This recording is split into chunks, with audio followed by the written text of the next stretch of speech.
What is going on, everybody? How you doing today? Today we're going to be taking a look at the DC Collectibles Arrow TV show Deathstroke figure. Yes!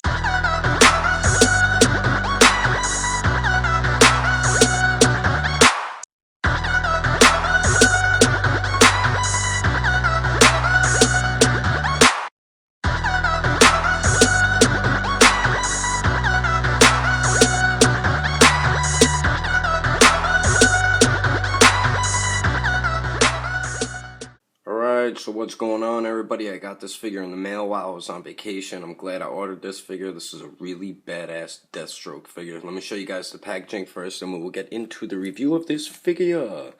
But he comes in like this. I like this DC Collectibles packaging right here. They were using this for the designer series also, the Batman designer series figures.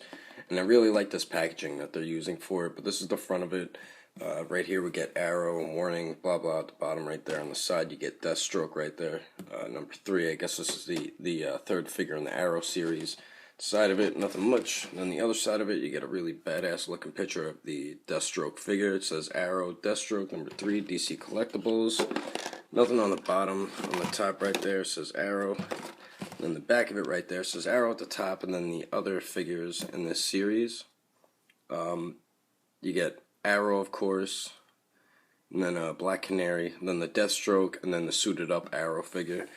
So, that's the packaging right there. Anyway, let's get into this figure review. So for the accessories first, Deathstroke comes with a bunch of blades and a gun. He comes with this cool gun right here. I like the accessories that he came with also. Comes with this, I think a Desert Eagle right here. It's painted silver with a black grip. Sculpted really well and painted really well also. Pretty cool gun right there. He also comes with this smaller blade. Oh wait, the gun, he has a holster right here on his hip, and the gun just fits in there like so. It looks badass like that. And then he has a smaller knife right here, which is just pretty much black on the handle and like a very dark gray gunmetal color for the blade right there. Pretty cool. And on the back, the blade goes right there.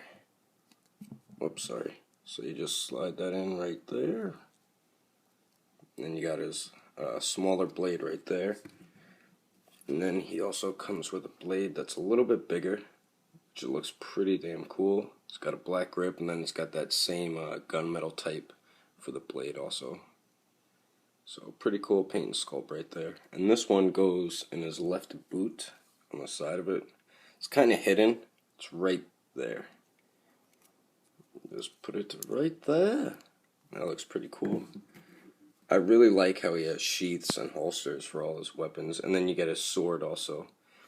Just like a grayish color for the handle with silver and these little diamond shapes. And then you get a silver for the blade. And then you get a little bit of gold right here, which is pretty cool. And then this goes right in his sheath on the back right there. Just like so. And that is the accessories that comes with this, with this Deathstroke figure. And I really like the accessories he comes with. I think they're badass. I love how he comes with the 3 sheaths for the 3 blades, and then he has the gun holster for his gun. So I like the accessories they included with this Deathstroke figure. Anyway, let me show you guys some comparisons first, then we will get into paint sculpt and articulation. Alright, so for some comparisons really quick, the Deathstroke figure stands a little bit over 6.5 inches tall.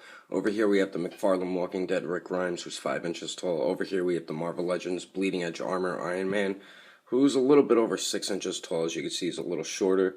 Then over here we have the Star Wars Black Series Chewbacca, who's a little bit under 8 inches tall. And then over here we have the Marvel Select Unleashed Hulk, who stands 9 inches tall. So there's some comparisons for you real quick for this Deathstroke figure. Anyway, let's get into the paint and sculpt. Alright, so for the paint and sculpt, they did an amazing job with the paint and sculpt. I love the paint and the sculpt on this figure. They did a phenomenal job with this Deathstroke figure. I love his mask. It looks just like from the TV series. If you've seen Season 2, you see him armored up in his Deathstroke armor right here, which is really, really awesome looking in figure form. I mean, they really did a good job, DC Collectibles. I like the blue color that they used. I like this orange reddish color they used. I like the paint they used for the orange red color. It looks really cool the way, I don't know what type of paint they used, but it's really cool looking. And then also black as well. Mostly black, but you see the blue here and there, and then the orangish red color. Show you guys a closer look at the head sculpt. I mean, the eye is painted really well. These are sculpted, these little lines right there on both sides.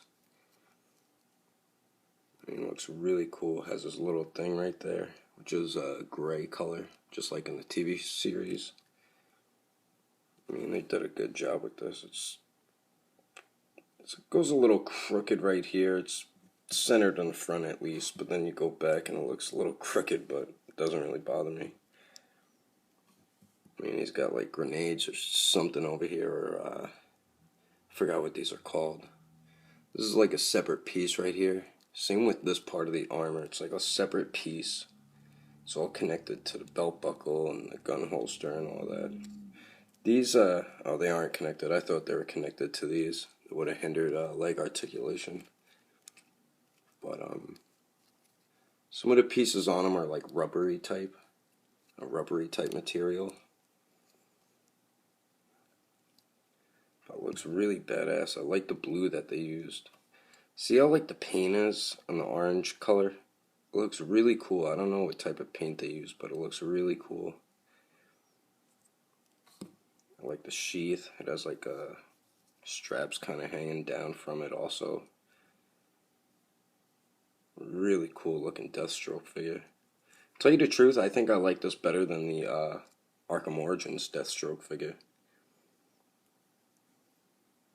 Great paint and sculpt job. DC Collectibles really did a good job with this Deathstroke figure. I mean, the only thing, he lacks a little bit in articulation, but it doesn't really bother me that much. But the paint sculpt is just amazing on this figure. They did a really, really awesome job. Awesome Deathstroke figure right here. But let me show you guys the articulation, and then we will wrap this review up. Okay, so for the articulation, his head articulation is really stiff over here. I'm afraid I'm going to break it if I keep turning it more. But his head can look up about that much, which isn't that much. It can look down that much. Really no good up and down. It's okay, not the greatest though. You can also look to the left and to the right. I'm pretty sure going a full 360. I'm not positive on it. Mine's just very tight at the joint here. I don't want to break it, so I'm not going to say it is. You can spin it in a 360 or not. He has a little bit of a pivot also, which is cool. The ab crunch, it's weird. It doesn't really move forward and back that much. That's all you get out of it. It pivots a little bit too, but it's better for a swivel. I mean, it could spin in a full 360, but there's no waist swivel. It's just here at the upper torso. And then the shoulders, you can't really get them to go up. That's as much as they go up. I mean, the articulation is slacking a little bit. You can spin it in a full 360. There's no bicep swivel, but you have the bend at the elbow, which is at 90 degrees, and it has the swivel there, so that's why there's no bicep swivel. And then you get a swivel at the wrist, and then it's also on a hinge as well. And then for the leg articulation, you can only kick up about that much, which isn't that great, and it goes back about that much. And then it can kick out to the side a decent amount. There's no upper thigh swivel. This is where I don't like the articulation, pisses me off. The shoulder articulation is bad. There's no upper thigh swivel. He has a double jointed knee, which is great articulation right there. He has no boot cut swivel either. So that's really shitty to me. And then the ankle articulation, it could go down that much and then up about that much. Then you get a great ankle pivot as well. And then there's no swivel at the ankles, so you're kind of screwed with swivel and leg articulation. There's no swivel in the leg articulation, which is a big bummer. That's not good for a figure, and you can't even get a shoulders to go out any further than that. That's the negative about the figure, but the paint and sculpt is the positive of these figures. I know DC Collectibles are more known and better with their paint and sculpt, kind of like how Marvel Select is known better for their paint and sculpt instead of their articulation. That's why I'm excited about the new DC Icons line, because they're gonna have great paint and sculpt and great articulation as well. The DC Collectibles lack a lot with the articulation. I mean, they're the same scale as Marvel Select. To me, DC Collectibles is the Marvel Select of DC. And the new DC Icons line, I think, is going to be like the Marvel Legends for DC. So I do recommend this figure. To me, I like this one better than the Arkham Origins Deathstroke. That Deathstroke is a great figure, but he would always break. His joints were always too tight. I had a couple of them, and they always kept breaking. Or his legs were completely loose, and he couldn't even stand. That's why I like this figure better than that one. In my opinion, this is the best Deathstroke figure, I guess, movie or TV related. I don't know about the comic versions. I never had the comic version Deathstroke figures, so I can't say this is the best Deathstroke figure, period. I can't say that, but for movie and TV or video games, this one probably is the best by DC Collectibles, and I do highly recommend it. I got mine for like $27 on eBay. You can get them on eBay right now, and I know a lot of local comic book shops have been getting this figure in as well, so check your local comic book shops or hit up eBay. I know Amazon doesn't have it yet, so those are the two places you could check to get this figure. Definitely eBay has it, and your local comic book shop. It should be like $20 to $30 on eBay, depending who you buy it from, but that's my review of the figure. I hope you guys enjoyed it. Don't forget to subscribe, and if you liked the video, give it a thumbs up, and if you don't like it, you can go beep yourself. Alright, everybody, I'll see you tomorrow with some more reviews. I'll see you later.